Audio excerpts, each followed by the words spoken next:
Good morning guys, this is Raj Mahawar in front of you. और आज हम लोग पढ़ने वाले हैं कंजक्शन। तो what is the meaning of conjunction? Conjunction means होता है संयोजक। संयोजक मीन्स जोड़ने वाला। तो जो इसका डेफिनेशन होता है वो होता है क्या? Conjunction is a word which connects more than two noun, pronoun, sentence and words। Means conjunction वे शब्द हैं जो दो या दो से अधिक शब्दों को, वाक्यों को या वाक्यांश को जोड़ने का काम करते हैं। यस, है ना। जैसे हम लोग ने देखा है क्या, बट तो क्या करता है, ये दो कंडीशनल सेंटेंस को जोड़ता है। जैसे कि वो है मेरा दोस्त है परंतु मैं उससे बात नहीं करता हूँ, तो क्या हो जाएगा, he is my friend but I do not talk to him. तो इस तरह से बट, बिकॉज, ये सब जो होते हैं कंजक्शंस होते हैं। तो हम लोग यहाँ देखेंगे कंजक्शन के प्रकार। तो गाइस हम लोग देखेंगे कंजक्शन के दो प्रकार होते हैं।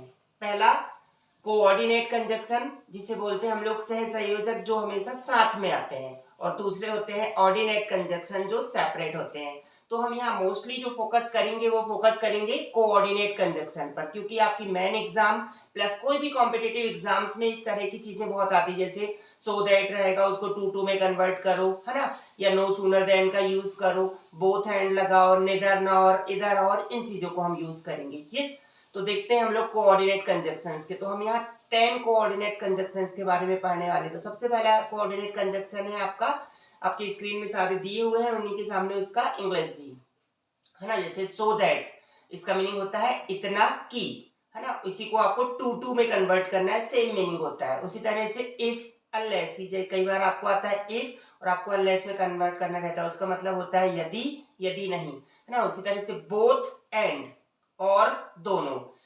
ऑल्दो यट, कई बार हमने देखा है कि ऑल्दो सेंटेंस रहता है उसके सामने ब्लैंक देता है, उसके साथ हमें यट यूज करना पड़ता है। कैसे, वो आप अभी एग्जांपल में देखोगे, है ना। निदर नॉर, ना तो ना, इधर और, या तो या। नो सूनर देन, इसका मतलब होता है जैसे ही। फिर लेस्ट शुड, कहीं ऐसा ना हो। वेदर और नॉट, मतलब होता है इसका मतलब ओ या ना ओ, जैसे हम बोलते हैं ना, करो या ना करो, खाओ या ना खाओ, ऐसे, है ना। देन हम लोग देखने वाले हैं ये हमारे कोऑर्डिनेट कंजक्शंस, है ना। तो आपने इन्हें देखा, उसके साथ हम लोग कुछ ऑर्डिनेट कंजक्शंस के बारे में भी देखेंगे, लेकिन वो हम आपको आगे बताएंगे, है ना। तो हम लोग अभी पहले देखने वाले हैं कोऑर्डिनेट कंजक्शंस के बारे में। तो सबसे पहला कोऑर्डिनेट कंजक्शन है हमारा सो दैट। अब देखते हैं हम इनको एग्जांपल्स के साथ। जैसे देखिए गाइस, क्या होता है, आपको सेंटेंस दे दिया है, मान लीजिए उसने क्या, ही is so weak that he can not walk. Yes, है ना, वह इतना कमजोर है कि चल भी नहीं सकता है।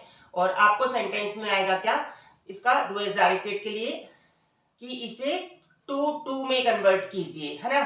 डबल टू मतलब टी डबल ओ वाला, और TO2 वाले में इसमें कन्वर्ट कीजिए। तो आपको करना क्या रहता है, बहुत ही सिंपल है। यहाँ पर आपको सो को हटा के क्या करना है, TOO ये वाला टू लगाना है, और फिर दैट से लेके नेगेटिव तक जितना सेंटेंस है उसे पूरा हटा के वहां छोटा वाला टू लगाना है। तो यहाँ देखिए आंसर क्या हो जाएगा इसका, कि हमारा क्वेश्चन था he is so weak that he can not walk, तो इसका हो जाएगा he is too weak to walk. Yes, है ना। उसी तरह से और एग्जांपल देखते हैं कि she is so poor that she can not eat food, है ना, कि वह इतनी गरीब है कि खाना भी नहीं खा सकती है। तो यहाँ भी वही सो को हटा के बड़ा टू लगाइए, तो क्या हो जाएगा, she is too poor to eat food. Yes, तो आपने इसके एग्जाम्पल देखे, और इसी तरह से एग्जाम्पल की और प्रैक्टिस करें। नेक्स्ट हम लोग पढ़ने वाले हैं इफ अनलेस। इफ का मीनिंग होता है यदि, और कई बार ये सेंटेंस देता है आपको और बोलता है कि इसके स्थान पे अनलेस यूज कीजिए। तो है ना, देखते हैं हम लोग इससे दो तरह के एग्जाम्पल में। पहला, if you can not study you can not pass, मतलब यदि तुम पढ़ाई नहीं कर सकते हो तो तुम पास नहीं हो सकते हो। अब सामने आएगा rewrite the sentence using unless. तो करना क्या है आप लोगों को, यहां से अनलेस का मतलब होता है यदि नहीं, और इफ का मतलब होता है यदि और नॉट का नहीं। तो आपको यदि और नहीं मतलब इफ और नॉट को हटाना है, और वहां सबसे सामने अनलेस लगाना है। तो क्या हो जाएगा, unless you can study you cannot pass, बाकी सब जैसे का वैसा। तो इसका मतलब भी सेम वही हो जाएगा, है ना। हमारा both एंड, मतलब होता है और, दोनों और। तो बहुत ही सिंपल है गाइस, दो नाउनों के बीच में, कोई भी दो नाउन आए उनके बीच में आप एंड लगा लेंगे और हेल्पिंग वर्ब के पहले बोथ। तो जैसे देखिए, राम और मोहन दोनों मेरे दोस्त हैं, तो क्या हो जाएगा, Ram and Mohan both are my friend, है ना। तो किया क्या हमने, दो नाउन के बीच में एंड और उधर हेल्पिंग वर्ब के पहले बोथ। और एग्जांपल देखिए, जैसे राहुल और गीता दोनों पढ़ रहे हैं, तो क्या हो जाएगा, Rahul and Geeta both are studying. Yes, good. उसी तरह से हम अगला जो देखने वाले हैं क्या है, निदर नॉर। मीनिंग क्या होता है, ना तो ना। अब निदर नॉर का जो यूज बहुत सिंपल है। आप सेंटेंस देखिए, यदि सेंटेंस में दो अलग अलग सेंटेंस हैं तो पहले सेंटेंस के पहले निदर और दूसरे के पहले नॉर। और यदि एक ही सेंटेंस है और उसमें दो सब्जेक्ट हैं तो पहले सब्जेक्ट के पहले निदर और दूसरे सब्जेक्ट के पहले नॉर। उसी तरह से यदि दो क्रियाएं हैं तो पहली क्रिया के पहले निदर और दूसरी क्रिया के पहले नॉर, है ना। आपको दो सेंटेंस देता है वो और बोलता है निदर नार से सेंटेंस को कंप्लीट कीजिए। जैसे देखिए, he is my friend, he is my enemy. आपके सामने सेंटेंस है, अब आपको बोलेगा निदर नॉर से सेंटेंस कीजिए। तो हम लोग देख रहे हैं सब्जेक्ट दोनों क्या है, सेम है, तो आप सीधे क्या करें, इसके बाद निदर लगा दे, तो क्या हो जाएगा, he is neither my friend nor my enemy. Yes, तो ये आप लोगों के लिए काफी इजी हो गया है ना। उसी तरह से मान लीजिए दो अलग अलग सेंटेंस रहते, जैसे क्या, वह he is intelligent, Ram is stupid, और आपको बोलेगा वो कि आप निदर नॉर से सेंटेंस। तो दो अलग अलग सेंटेंस है, तो आप यहाँ सबसे पहले सेंटेंस के पहले निदर लगा लें और सबसे दूसरे सेंटेंस के पहले नॉर। तो जैसे, neither he is intelligent nor Ram is stupid। Yes, ये काफी इजी हो जाएगा आप लोग को समझने के लिए, है ना।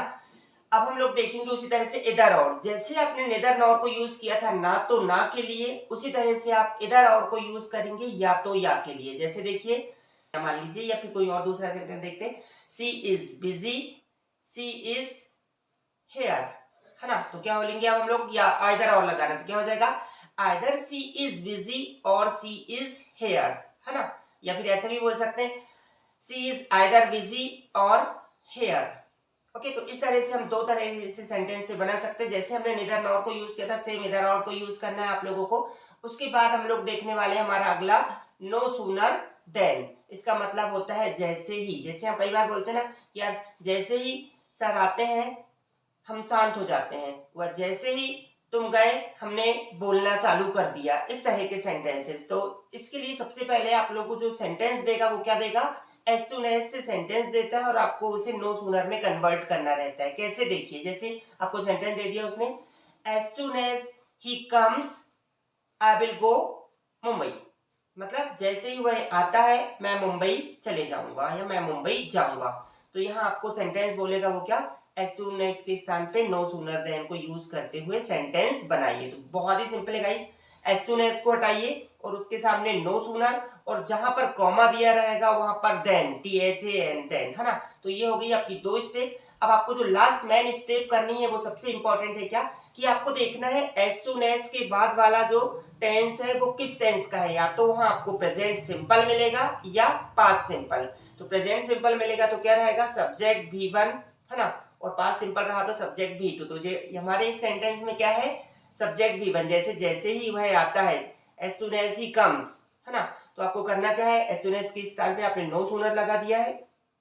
यस, फिर आपको देखना है कि ये प्रेजेंट सिंपल टेंस का वाक्य है तो इसकी हेल्पिंग वर्ब क्या रहेगी। तो इसकी दो हेल्पिंग वर्ब होती है, डू या डज। ही के साथ क्या लगेगा, डज। तो सेंटेंस देख लीजिए, समझ में आ जाएगा।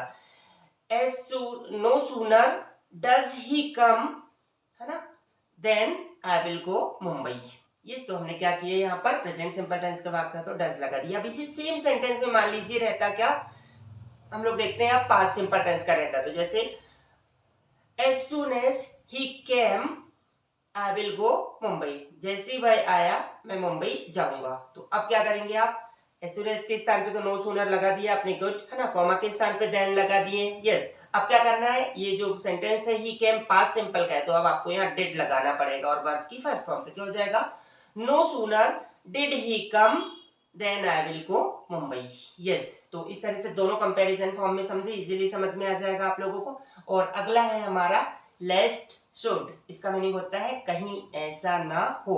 यस, तो क्या होता है गाइस, जैसे लेस्ट का मतलब तो कहीं ऐसा ना हो, आप बहुत इजीली यूज कर लेंगे, पर इसमें जो होता है रूल्स होता है वो सुन लीजिए कि ऐसे वाक्य जिनमें लेस शब्द पहले आ जाए और दूसरा वाक्य किसी भी तरह का तो हो, तो आप उसमें फॉर्मूला फॉलो करेंगे, सब्जेक्ट शुड वर्ड की फर्स्ट फॉर्म, ऑब्जेक्ट और अदर वर्ड, है ना।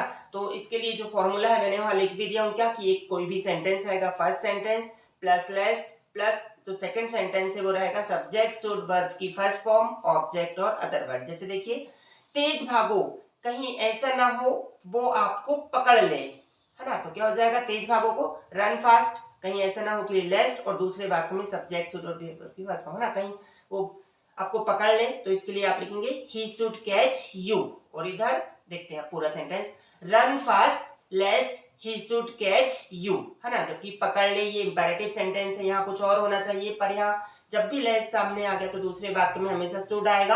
आपको ये फिल इन द ब्लैंक्स के रूप में देता है, क्या कि आपको कोई सेंटेंस दे देगा, वो इसी सेंटेंस को देखते हैं फिल इन द ब्लैंक्स में कैसे देते हैं। जैसे वो आपको देगा run fast लेस्ट he blank catch you, और वो वहां आपको देगा कैन शुड मे माइट, इस तरह से। तो आपको वहां हमेशा शुड यूज करना है क्योंकि लेस्ट के साथ हमेशा शुड आता है ना। उसी तरह से और एक आध एग्जांपल देखते हैं उसका, जैसे यहाँ आओ कहीं ऐसा ना हो वो आपको देख ले, है ना।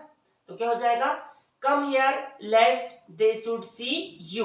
ओके, और हमारा जो लास्ट कोऑर्डिनेट कंजक्शन बचा है वो क्या है, वेदर और नॉट। इसके लिए फॉर्मूला होता है गाइस, और वेदर और नॉट का मतलब होता है जब हम लोग कंडीशन में कभी बार बोलते हैं, जैसे आप चाहो या ना चाहो मैं तो ये करूंगा, आप आओ या ना आओ मैं तो जाऊंगा, आप बताओ या ना बताओ मैं ये करूंगा। इस तरह के जब सेंटेंसेस आपके सामने आते हैं तो उसके लिए हमें क्या यूज करना पड़ता है, वेदर और नॉट। इसके लिए फॉर्मूला देख लिए क्या होता है, whether plus subject plus verb की फर्स्ट फॉर्म प्लस और प्लस नॉट, और बाकी का वाक्य ग्रामेटिकल रहेगा, है ना। जैसे देखिए, आप आओ या ना आओ मैं जाऊंगा, तो क्या होगा, वेदर यू कम और नॉट आई विल गो। उसी तरह से आप मानो या ना मानो वह मेरा दोस्त है, तो मानने को क्या बोलते हैं, बिलीव। तो यहाँ क्रिया क्या होगी, बिलीव। तो क्या होगा, वेदर यू बिलीव और not he is my friend. तो ये था गाइस हम लोगों का कोऑर्डिनेट कंजक्शन। आप इसे सभी एग्जांपल्स को देखें, एग्जांपल के थ्रू आप बहुत इजीली समझ में आ जाएगा आप लोगों को। और इसके बाद जो हमारे क्या बचते हैं, ordinate conjunction. Yes, ordinate conjunction means क्या होता है, एकल कंजक्शन जो एक सेपरेटली आते हैं और आप उन्हें सिंगल सिंगल बोल सकते हो। जैसे देखिए, वह मेरा दोस्त है क्योंकि मैं उसके साथ रहता हूं, तो क्योंकि के लिए क्या लगाओगे, बिकॉज। और ये हमेशा सेंटेंसेस के दो सेंटेंस के बीच में आता है और इन्हें जोड़ने का काम करता है। तो क्या हो जाएगा, वह मेरे साथ रहता है क्योंकि वह मेरा दोस्त है, he lives with me because he is my friend, है ना। उसी तरह से ये हो गया क्या, बिकॉज, अदरवाइज, आफ्टर ऑल, ये बहुत सारे होते हैं जिनको आप केवल उन्हें स्पीकिंग में यूज किया जाता है। तो हम यहाँ मोस्टली एग्जामिनेशन को फेस करने के लिए देख रहे थे, इसलिए हम केवल कोऑर्डिनेट पर फोकस करने वाले थे, जो आप बहुत इजीली समझ चुके हैं, है ना। ऐसे ऑर्डिनेट बहुत सारे होते हैं, उसकी लिस्ट भी मैं आप लोगों को यहाँ पर दे दूंगा, आप उन्हें देख लें और उनका हिंदी कर लें, है ना। आई होप आप कोऑर्डिनेट कंजक्शन समझ गए होंगे। तो गाइस ये जो कोऑर्डिनेट कंजक्शन है आपको कॉम्पिटिटिव एग्जाम प्लस जो भी आपकी आने वाली सारी एग्जाम्स है उसमें मोस्टली आता है, तो आप इसकी प्रैक्टिस करें, लिख के प्रैक्टिस करें, है ना। सारे चीजों को देखें और इन्हें बोलने में भी यूज करें। Thank you, have a good day. इसी तरह से हमारे वीडियोस के साथ बने रहें।